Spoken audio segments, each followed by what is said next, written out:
Happy Tuesday. Happy Tweak Tuesday. Welcome to Second Lap. I'm your host, Gramps. We are at 37,488. I know it says 485. I've walked a couple more miles since we got the program scheduled up and set for this morning. Really appreciate you being here. We are, just to bring those that have maybe showed up for the first time, we are exploring lessons learned while walking the circumference of the earth the first time. About a half lap into the second lap, and i.e. the Second Lap podcast. I am your host. I think it's recording now. Your host, Gramps, 37,488. And Dom is a friend of mine, a V friend. Bring on the guest. He's our guest today. Welcome. Thanks. We always go through a few technical hurdles. I haven't heard your voice yet. Are you there? What's up? Good morning. I'm here. Oh, awesome. I can hear you. You can hear me. This is like the perfect podcast. I appreciate you being here. So Dom is in the Second Lap podcast. I really have I'll bring you up to speed, Dom. I've introduced characters, people that I have a relationship with that I hope to have more than one conversation with. So the first one is sort of the test run, make sure that you're good with me and I'm good with you, and I don't tell way too many dad jokes for your liking. But this is the first one. So Dom and I met through V Friends. And I don't want to, are you a general contractor? Yes. Okay. I was gonna say, I see you building houses, but I wanted to make sure. I have a whole family. You can find multiple Matson Constructions on the West Coast. My whole family is in, I was gonna say the whole gamut, but people have kind of specialized into water fixing. I guess there's a whole industry of water doing damage in the Southwest, and so gone that direction. And others have been general contractors, and my dad decided to go sell software and just screwed the whole thing up. So there's there's the lineage of his 4 children, and we're all salespeople. So gotcha. That's funny. So, yeah. But anyway, so Dom is a general contractor, so I watch him building things. And I was kind of prepping for this, and I don't do a lot of prepping because I'm a big, candid conversation, ad lib. Let's see where this thing goes. But I was trying to figure out. I've seen you in V Friends. Do you do other Web3, or what's your Web3 story? How did you get introduced to Web3? So yeah, not really. I was introduced to the V Friends and Web3 via a podcast that I used to listen to and still kind of listen to, the Daily Stoic by Ryan Holiday. Okay. So coming off of sickness right now. So 4 or 5 years ago, I got introduced to a Ryan Holiday book. I then followed that into his podcast, and he would do these deep dives with people who mostly were releasing a book. Yep. And so he did an interview with Gary Vee when he introduced his 12.5 book. Okay. And so that's where I found Gary. He did the whole spiel, like follow me into Discord, and that's where I kind of found the V Friends and found like the Web3 life, the Twitter life, and everything that has come since. Okay. I was gonna say, because you do the V Dads daily morning show, and yes, it seems like when I got introduced to that, it was 2 complete different characters, and you were kind of, and I'm saying all this from the most loving place, I'm just giving you sort of my perspective, but it seemed like there was Laurel and Hardy, and this other guy would show up from time to time, kind of on the side, and he had good humor and he was good engagement, and you wink wink, what is it, skip a few, and next thing you know, you're running the Daily Dad's show in the morning, and the other characters are sort of there from time to time, but seem like it's more of like a Saturday versus on a daily thing. So I don't know where I was going with all this. The crescendo gets going and the ADD kicks in, and I'm like, I'm just happy he's here. Um, but you're doing the podcast, or it's, I mean, the podcast. You're doing the show daily. How is that been? Because I know that you do the Stoics and you Ryan's books and all that, but what's it been like to do a morning 30+ minute where you're sort of the one man band? Yeah. So going, further with Ryan Holiday. So I've read all his books, and when he introduced his Daily Dad book, I had already been well into my journey of his Daily Stoic book. So the format of those books is just how it sounds. It's one page a day, a pretty simple read on Right, a thought, and then you meditate and ruminate on it. And it's about kind of taking these thoughts and putting them into practice, talking to them, talking about them with yourself and others, and just trying to slowly have this stuff seep in. And so as the Daily Dad book came out, those characters, those friends of ours, right, I had reached out to them and recommended the book, and they started the Daily Dad show. And I was just mainly like a supporting character, like you said, in the chat. And at one point I tempered my nerves and I jumped up on screen like you see now. And it was very nerve-wracking for me. I think I was in the chat for 6 or 8 months before I ever, dared jump up on the stage. I was very nervous, and I had told both Ryan and Blaze how nervous I was, right, and they were very nice about it, and they brought me up, and they kind of held my hand through the whole system. And then, like you said, before you knew it, I kind of took it over. I've run it now for maybe over a year. I don't know. I don't keep track of things very well. But I feel like it's been quite some time, and it's become a morning ritual for me, a morning routine, if you will. It's my version of, walking every day like what you have. right, It's therapy to me. It kind of grounds my morning and my day. If I don't do it, I feel a little out of sorts. right. Yeah, it's been great. And do you feel, before I ask more questions, make sure that I'm reading it right, do you feel it was that, what is it, 85% of humans are scared or frightened of public speaking? Is that sort of the general, hey, this is what was going on? Or did you have anything specific that's like, hey, I did a play in the fourth grade and I got booed off Mm. stage and I never wanted to be up, you know what I mean? Or is it just sort of more of Yeah, that first? combination. I mean, when I Okay. was growing up and going through all the ages of grade school, and every time you'd have to stand in front of class and give a speech or talk, do a presentation, I would clam up and I would tear up and I would cry. And up until college, I think I never was able to give an actual like in front of class speech without having some sort of emotional reaction.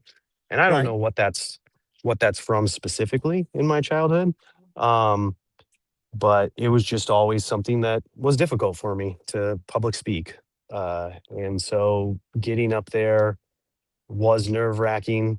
But as I've been trying to grow and become, a business owner, and be in front of people, and a father, and parent my children and teach them these lessons of, not being afraid of situations like that, and even Right. watching my children do things that I could never do. Like my firstborn, she's been in plays, she's been on, in at city events in front of large auditoriums of people, and gone up there and sung and acted and read lines.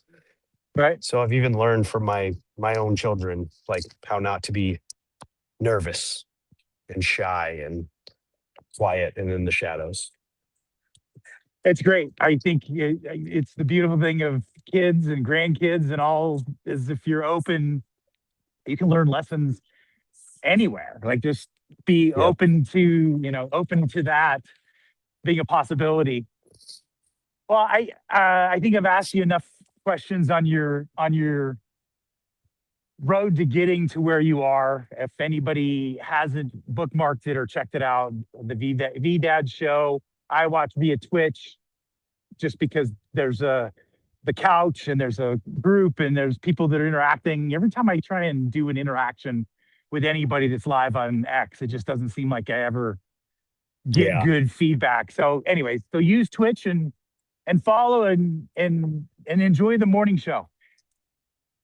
Okay, so you got into VFriends. Are you Mhm.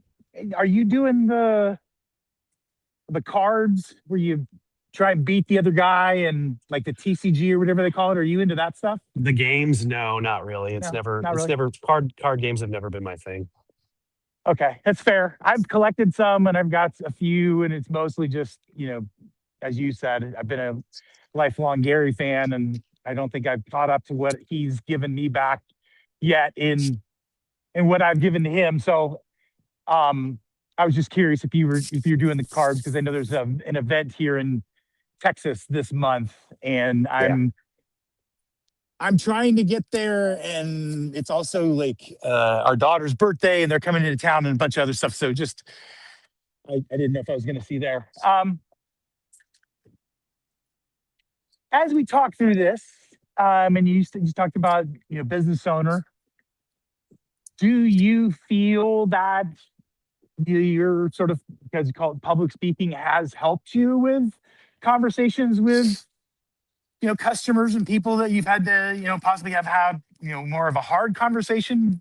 Has this helped you to be more prepared?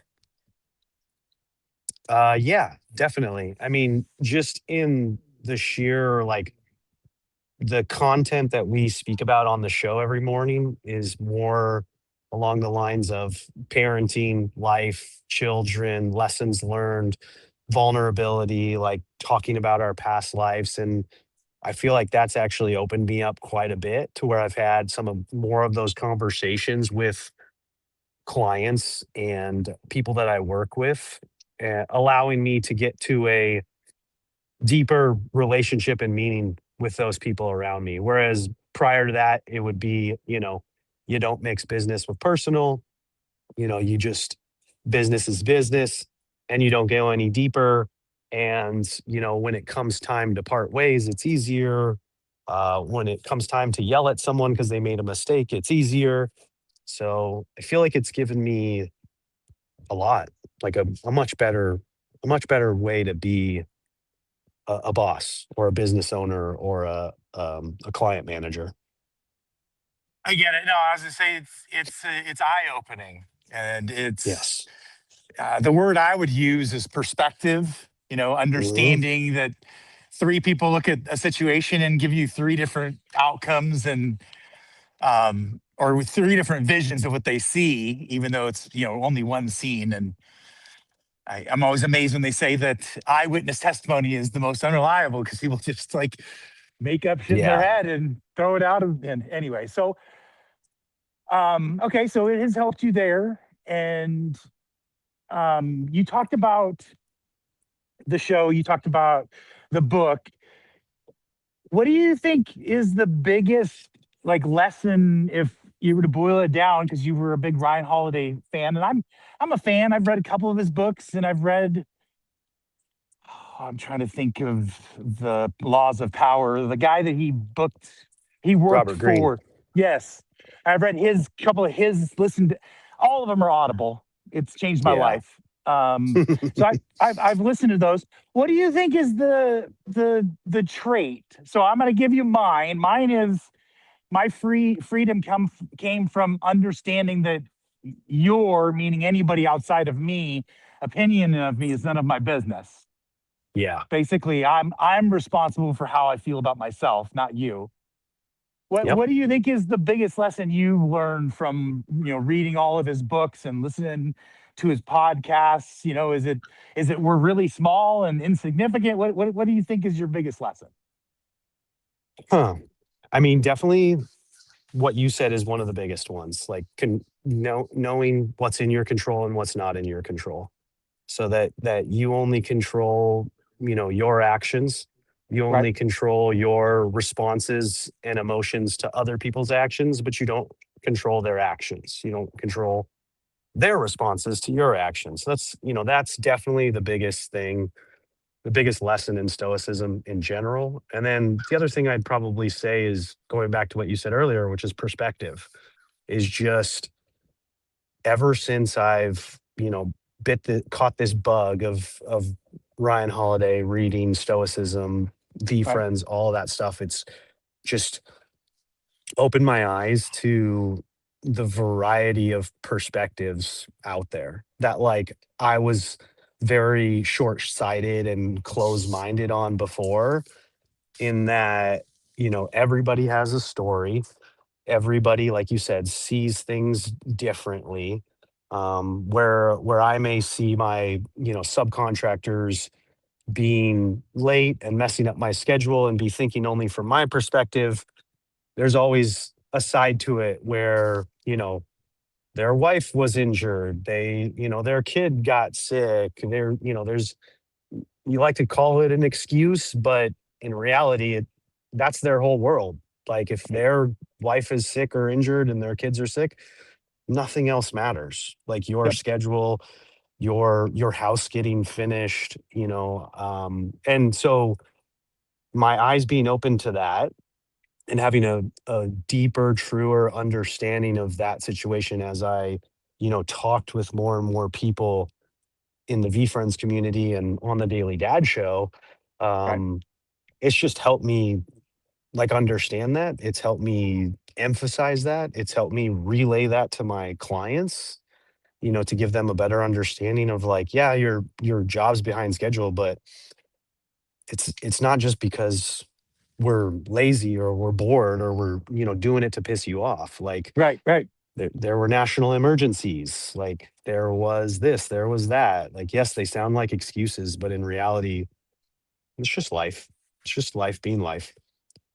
And I think the lesson that I would glean from it, and I would say I've learned from most situations, is just over communicating and Yes.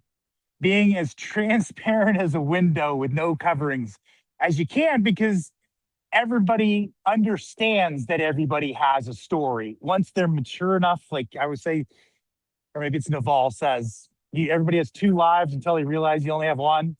Like Hmm. you have that moment that something changes where you're, as you just said, perspective shifts and you're able to see, holy crap, I'm not the only one. Like other people have their own story. And so being able to understand that, I think is great. So if that's what you've gained from it, that's really good. Do you think, I mean, I know you're giving back with the show and being there and that. Do you think your kids are seeing a change in sort of what you've done? I know the working out and counting up, and we want to talk about that next, but are they seeing other things from you as well? um I hope so. I think so. I think that, I've seen a huge change in my life and my behavior as a parent, as a father, man, husband, all those things. Right. And so I would venture to guess or hope that they're seeing it too, that they're seeing someone who is more open with his communication and his emotions. I'm telling them all the time how proud of them I am, how much I love them. I'm trying to be, detailed and specific. I'm also, making sure that if and when they fail at something, that I'm, there to pick them up, there to, remind them that everybody fails and that failing is a part of life.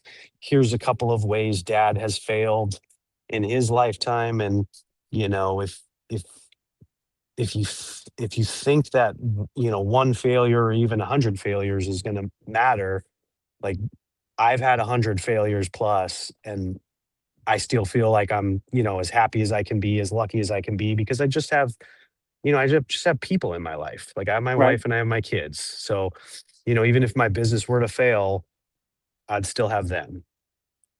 and I would just start another one, or I would just do something different. Like it's not important. Things are important and things seem important when you're going through them, and especially as you're failing Right. or conquering them.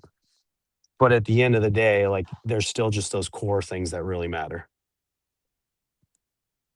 And I think a lot of us get, I don't know how to say buzzed, or a lot of us get into the groove Hmm. and start doing things. And I think those big things, I'm always reminded, when somebody that's young gets, passes away, or there's a big accident, or there's some sort of a reminder message of our mortality. Like it's something I've struggled with. And, we're older, my wife and I, and we are, talking about, like aches and pains, and we're doing the working out, we're going 3 days a week, and we've got routines, and I'm up to like 48 seconds of a dead hang. I'm holding myself from the bar.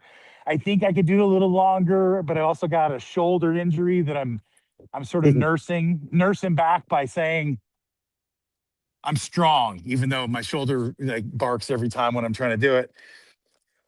Talk to me about working out. You did 100, and how many days before you stopped filming? I think I got to 109, and then 109. last week, Monday, Tuesday, I just got hit real hard with the flu, and I think Tuesday I was just in bed the entire day, and I just couldn't bring myself to do it. I knew there I knew it wasn't important to me to, just phone it in and Right, do something to say that I did something, and when I just wasn't feeling it. So right, I've streaked things before and broken streaks, and it's not like I don't take it detrimentally that I, ended it. And I just wanted to, put myself in a better place rest wise, and just allow myself to be as sick as I was and not have to worry about filming and working out and suffering through it or whatever it was. It just didn't matter to me. But yeah, 109 days, just doing some sort of physical activity, workout, stretch, exercise, long walk, like something where I was intentionally moving my body for a reason. right. Not trying to get bulk or any like specific weight loss goal or anything like that, just more along the lines of something every day, some sort of routine, and then pushing myself to actually film it and post and put it out there. Um, was the second layer, and that layer was more towards accountability, of just like keeping myself doing it every day. Were you were you taking, I mean, I don't know how in depth, I'd love to understand. Were you taking and filming everything with your iPhone, and then Mhm. transferring that to like a MacBook or something, and then doing a bunch of stuff, or were you doing it all on the phone? How are you manipulating it? All on the phone, and that was like the thankful thing with like programs like CapCut, is that they have, template features, and I finally found a way to do it where it looks kind of cool, like I actually put some work into it, but it was actually very easy. Like I could do it in the 3 minutes before bedtime and then hit the post button, and it wouldn't take a lot of time. Like Right, that's been the stop for me in the past of doing content, is the amount of time it takes for the ROI it produces posting it, because I'm not one who's gonna, share it or monetize it or turn it into something. right, So if it takes me a long time in the production, like the back end, it just doesn't seem, like even with the daily morning show, like I just go on there like we are right now. I go live, I talk, and it's for 30 to 60 minutes. And then after that, I don't do anything. Like if the back end work, I don't know. I struggle to see how spending 30, 40, 50 minutes does something for me when I could spend those 30, 40, 50 minutes working out, working, being with my kids, worrying about my, nutrition, or just catching up with a friend like this. Our time is our most valuable commodity. It Yeah. takes some sort of something has to happen before we realize that, and then I think you treat it like the gold it is. I'm really once thanks again for doing this with me. Yeah. Um, okay, so I feel the same. I guess I'm going to show that I actually did hear everything you said. I feel the same. I'm cheating a little bit. Ronnie, who you haven't got to meet and might get to meet after the end, he does the production. He does all of the socials for Second Lap. So he's managing and doing all that. And Hmm. I do this. I find somebody that I want to have conversations with, I schedule, and then he runs and does all the back. I think I've seen as much, and I don't know if he would different, he might actually put a little note at the bottom, but I see as much engagement from us being live on X and our friends and people that are interested in what we're talking about, spending the time to watch it as the extra work that goes into making the post or the final cut with graphics that then goes to YouTube and Spotify and Apple, podcasts and all the things that do. And he does all that. But I think that you're right. I think just with the amount of time that we have, the amount of time that I think we want to put into an effort like this, and I'm making this the same and it could be slightly different. But I think that, yes, just putting out the rough, and Ronnie's done it. We've put out videos where the first 5 minutes is us with technical difficulty and trying to get the live running. And I'll have buddies that'll send me a text, "Hey, what should I fast forward to before the meat comes in?" I'm like, 5 minutes and 29 seconds, Yeah. and we don't know what it is. We're bringing you in as a guest as opposed to taking you off at stage and then bring you back on stage. So some of that stuff that when you're running the things and you're doing it in the morning. So I'm some half preaching to the choir and I'm half, kind of feeling, are you feeling the same way? But it's with all the lives plugged in and all the stuff. Sometimes it just magically doesn't work.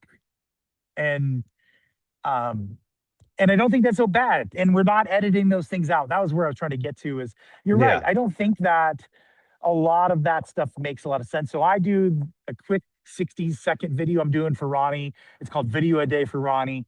And it's just to bring the consistency and being Hmm. kind of like yours, where it's more of accountability. I'm at day 88 today, so almost in 90 days. Uh, Sometimes it's real quick, and it's like, hey, I just want to show I'm here. Because of the amount of times I do this and all the things that go on, I go verify that I haven't worn the same shirt, you know, Yes.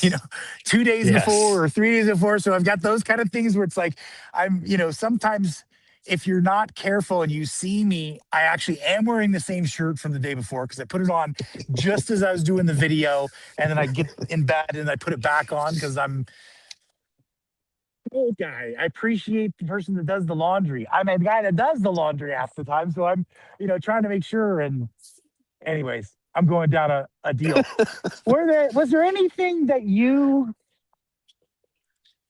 in our visuals and we get prepared for these kind of things? Was there anything that you were like, hey, he's gonna ask me about this and I don't know how I'm gonna respond? Anything that you thought I might try and pull a fast one on you?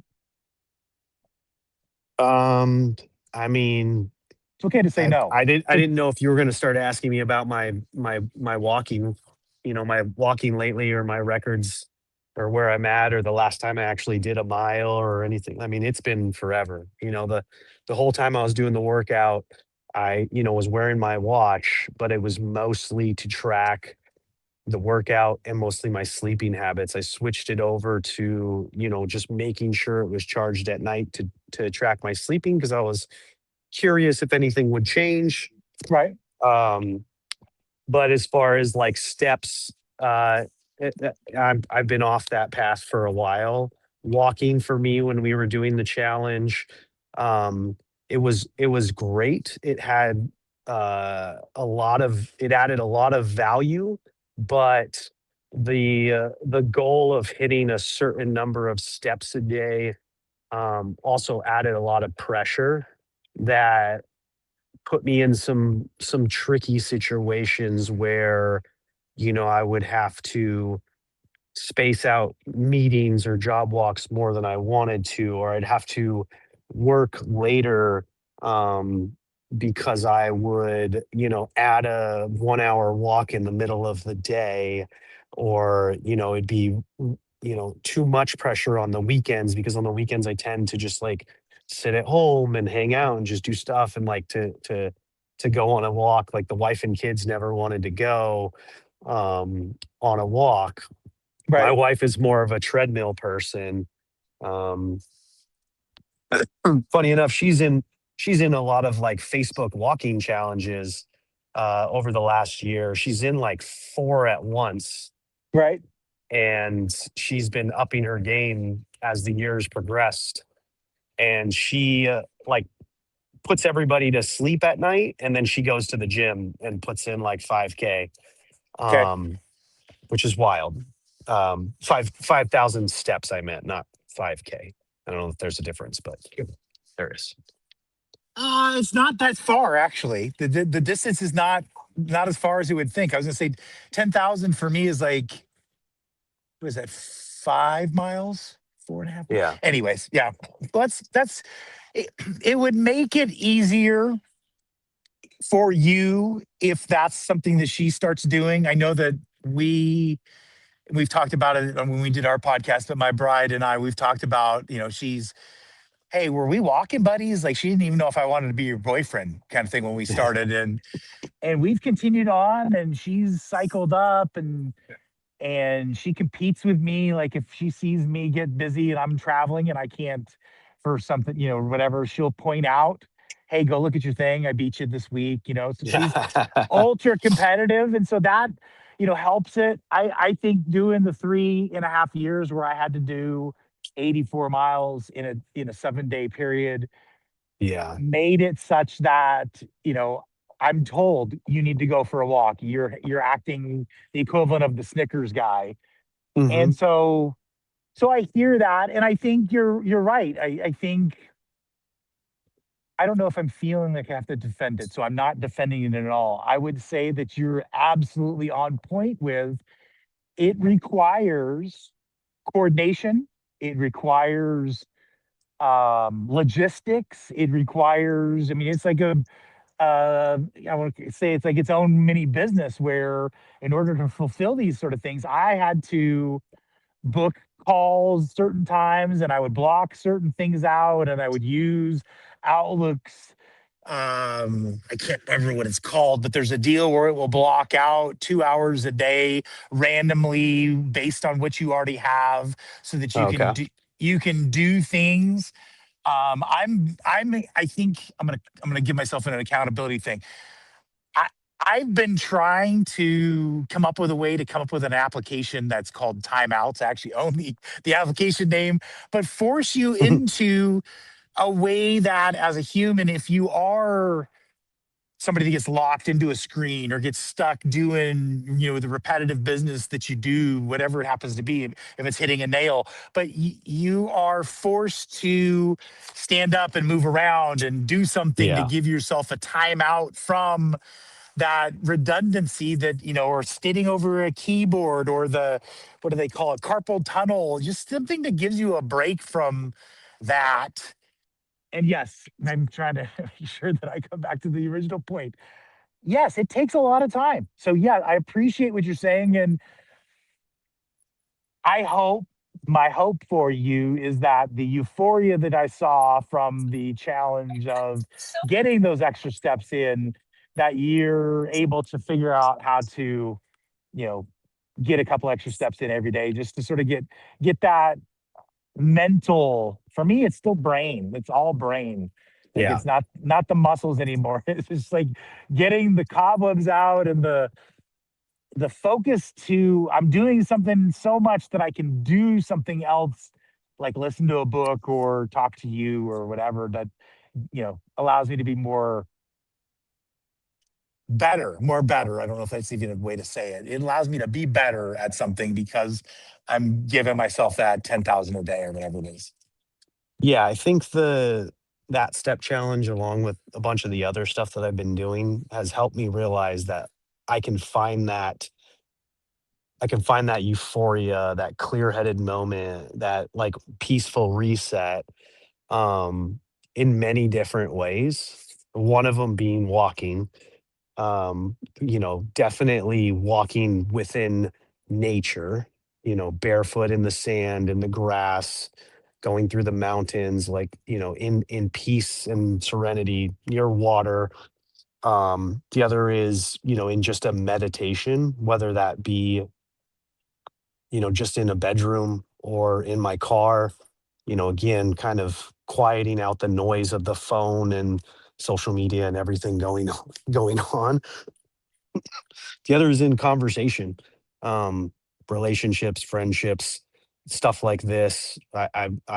That's why the morning show has been such like a welcome addition to my morning routine, almost taking place of the morning workout.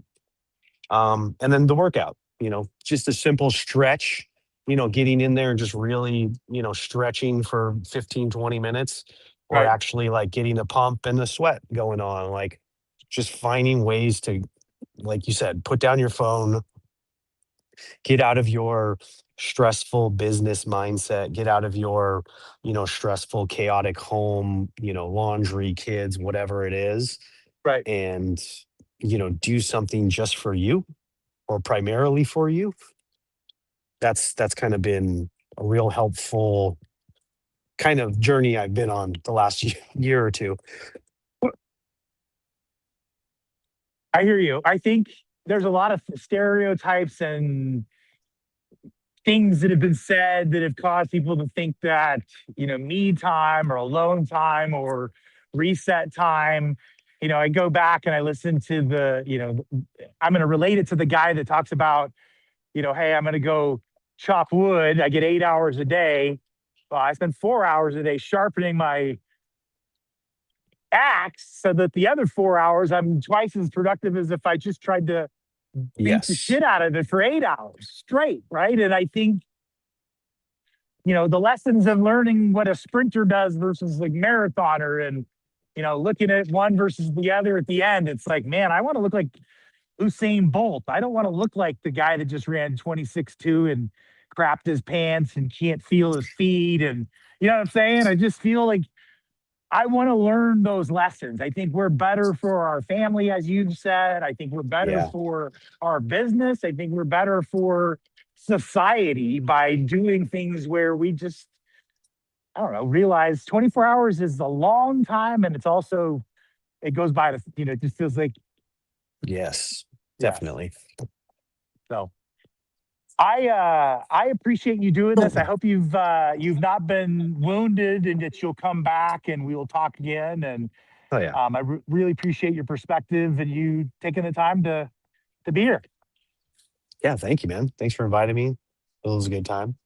Like I said, it's become very important, and like I said, a really good reset. If you're in a funky day, like just dial that random number of that friend, that you haven't talked to in a while. And I found myself in some very good conversations. And then you never know, like, that the person on the other end doesn't need it as well. Like, that's been the best part about it, is some of these people that I've dialed and had these conversations with randomly out of the blue, not scheduled. They're like, man, I needed that. I didn't even know I needed that. And I don't necessarily call people to specifically talk myself. It's more so to listen and see how they're doing, like just out of pure curiosity. So thank you, man. You're a gem. I think other people should get into that mindset. I think I give people a hard time because we'll text for a bit and then I'll just dial the number and they answer and I'm like, I know, I'm sorry. I know I didn't get permission Yeah. to call you. I know that we don't have a date for me to talk to you. Back when I was a kid, we would take the cord and we'd stretch it around to the stairs and we would dial and we Yeah. would talk until the next kid came up and said, it's my turn. And being with people is good, and this is good, and I'm glad we did it. And I hope the rest of your Tuesday is fantastic. Yeah, yours as well, man. Okay, Thank you. appreciate you. Good See you, buddy. taking. Take care. Bye.